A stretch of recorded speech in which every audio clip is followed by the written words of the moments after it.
Biza Plastex ochilganiga mana qariyb 10 yil bo'libdi. Shu 10 yil ichida har yil biza qatnashamiz. Ya'ni har etap qatnashganda har yilma-yil bizada yangi mijozlar, yangi odamlar, ya'ni odamlar ham tushunishni boshladi. Vystavkalarni oldin qanaqa holat edi, mana hozir shu etapgacha keldik. Mana ko'rib turibsiz, katta yasab, chiroyliroq qilib Plastex qatnashuvchilarga ham juda katta rahmat.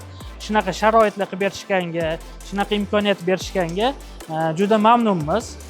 Bizada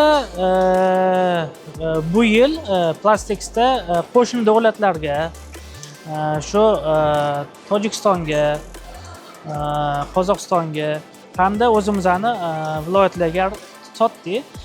Mijozlar juda ko'p. O'zi bilasizmi, odatda yildan yilga mijozlar ham ko'payib boradi. Keyin shu aytishim kerakki, bu yili men sezdim, Termoplast avtomat qatnashuvchilar juda ko'paydi oldingiga qaraganda. Chunki ya'ni Plastex ularni ishonchini oqlab jalb qila oldi deb aytaman. Xudo xolasa keyingi yil ham qatnashish niyatimiz bor. Chunki bizlarga bu juda katta plyus. Chunki xaridlar bo'ladi, yangi mijozlar bilan tanishamiz, yangi partnyor va hokazolar.